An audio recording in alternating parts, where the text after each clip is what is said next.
The I think it's because it overheats is the reason why it does recoil or it hurts itself in order to use its special attack. It's the same thing as the Kirov, same exact concept, but and basically the strongest Soviet Navy unit, just like the Shogun for Japan and the aircraft carrier for Allies.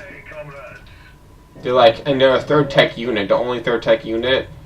See Akula, Dreadnought, Stingray, and you can make Sputniks and MCVs from for any unit, for any team. You can make an MCV from the Navy Yard. So if you get blown up on land, you can survive in the Navy, in the water, and with the Navy, and make another MCV, and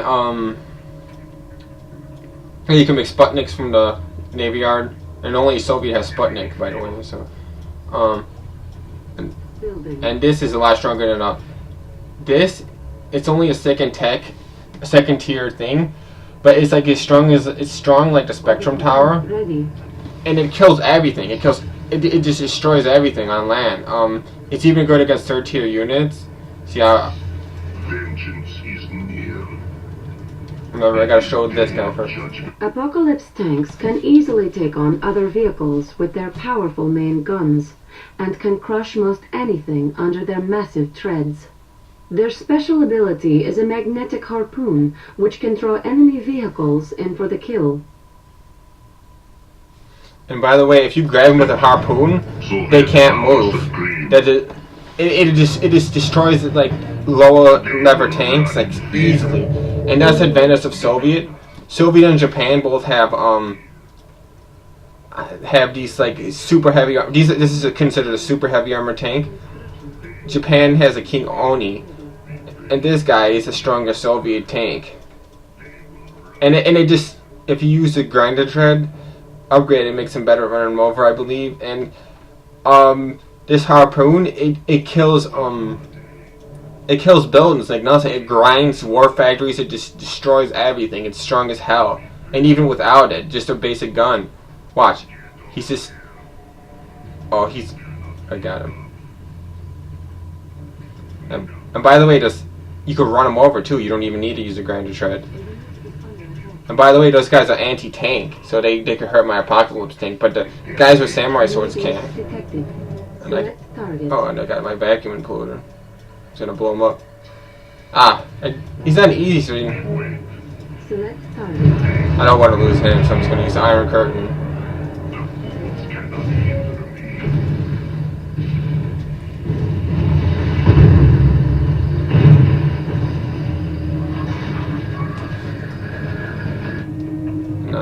Sorry, I didn't use it on this main base. Kind of was corny, but I think it's the last one. I'm gonna show. The V4 rocket launchers are long-range artillery pieces whose rockets can quickly destroy most any unit or structure if they hit. Their special ability is to fire multi-warheads that split up in flight, causing widespread damage. Note: V4s cannot defend themselves up close. And this is actually a good unit. If you played Red Alert 2, you would notice that a V3, they're usually not good. Once in a while they're good, but V4, this is actually a really good unit. It kills everything. But the difference between this and an Athena cannon for the Allies, you could dodge, you could see it coming and you could dodge it. You can move out of the way. But if you're firing at a building, the building obviously can't move out of the way. But tanks and infantry units can move out of the way, so that's a disadvantage of it. But it's a very good unit. But if you're making a lot of stuff, you're better off making a lot of Apocalypse tanks than these guys. And look at that, this kills everything. Oh, I didn't do it right.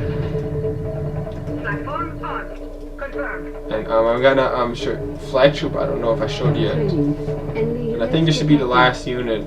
I gotta show all the Navy units. Oops. I'm gonna make one more. Who wants a piece of this? Flak troopers are convicts forced to carry out their sentence by fighting with heavy weapons on the front lines. They are most effective against aircraft. They can switch to using magnetic mines that work well against vehicles. These mines will also detonate should a vehicle crush the flak trooper. And they're kind of like they have mines. They kill buildings too. You can use them on buildings, not just on units like the computer said. But the bombs are more for tanks and buildings, not for other infantry. And it's like kind of like a Crazy Ivan and a flak trooper combined from Red Alert 2. Units lost. Again, fire! Maintain fire sequence. Resetting. Again, fire! Yes, sir. Our base is under attack. Launch! Ready to fire. I never actually used these things. It just makes them split up, I don't know. Into more than one. Okay, that's all, and Iron Curd. And Soviet's a very good army. I think I showed all the weapons. I didn't go really deep into strategy, I just mentioned a couple things. And by the way, a lot of the best players, they wall their ore refineries because it's a lot harder to kill. Construction complete. And that'd be attack this video. I don't usually do it though. I just kind of like try to keep my base safe. And if they say they came in with a Mega Tengu from Japan, I would sell one thing in the wall, bring the thing out, put it into shell mode, and then bring some units in to protect it. And this is the third lever orbital drop is very strong. Is under attack. And notice how the Tesla Tower is very strong. And by the way, you could use the MCV to base walk people because you could still build with the grinder, and Soviet builds better than Allies because it could build two things with the grinder at the same time. Allies would need two MCVs to be able to do the same, and that's very expensive to spend $5,000. And Soviet is a lot less vulnerable, has a lot of less vulnerables than Japan because nanocores get killed, and you can just move MCVs. And with nanocores, you have to.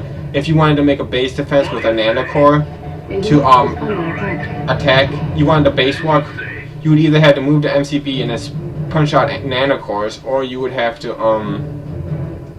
just bring nanocores that are defender cores or spectrum cores, not spectrum, I forget the name, that attack them, and they could see them coming. A Soviet or Allies could blow them up before they get there. So